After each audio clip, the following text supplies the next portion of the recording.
अनुभव से कह सकता हूं, हमारी सगा बन सकती थी इसे बार।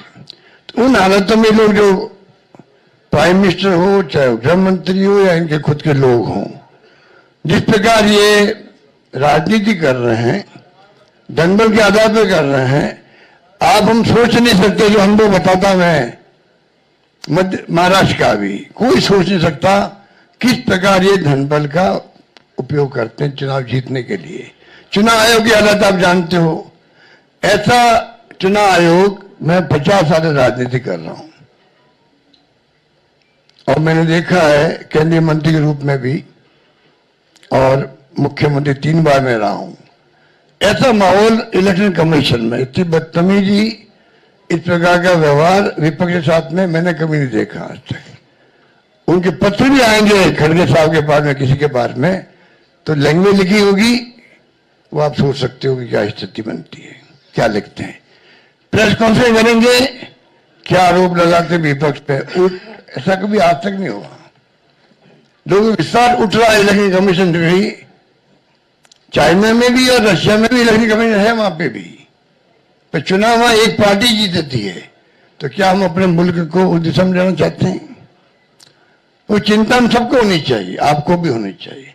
इसलिए मैं ये कह सकता हूं, खड़गे साहब, राहुल गांधी जी और तमाम जो साथी बैठे हमारे, इन सब की राय लेकर के हम लोगों ने तय किया है इस चुनाव में अगले मुख्यमंत्री चेहरे के रूप में तेजस्वी यादव जी को हम लोग सपोर्ट करते हैं,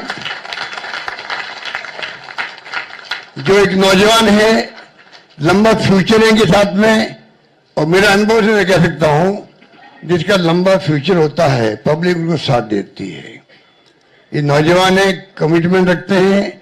पिछली बार भी जो स्लोगन दिए थे, नौकरी के दो या कोई दो, या जो वादे किए थे उसमें खरे उतरे। ये ऐसा व्यक्तित्व आपके सामने नौजवान के रूप में आया है। सोच समझ के सबने फैसला किया है। ये नेता के रूप में उत्तरंग मैदान में राहुल गांधी जी ने मिलकर जो यात्रा करी थी, बड़ा इम्पैक्ट है।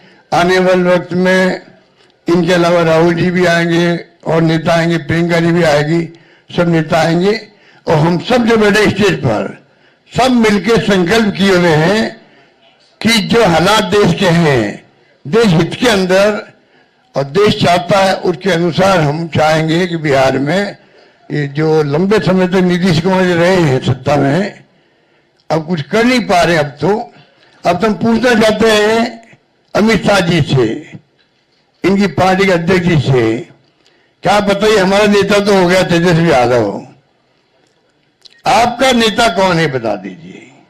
इससे काम नहीं चलेगा कि नीतीश कुमार के नेतृत्व में चुनाव लड़ा जाएगा। अगला मुख्यमंत्री का उम्मीदवार आपका कौन है, ये उनको बताना पड़ेगा। ये हमारी मांग है। और मांग क्यों है? इसलिए है, आपने देखा महाराष्ट्र के अंदर जो शिंदे थे, वो मुख्यमंत्री तत्कालीन, इन नेताओं ने कहा शिंदे के लीडरशिप में चुनाव लड़ा जाएगा। मैसेज दिया गया ये मुख्यमंत्री बनेंगे और बाद में मुख्यमंत्री बना दिया और किसी को। यही बात लागू यहाँ हो रही है।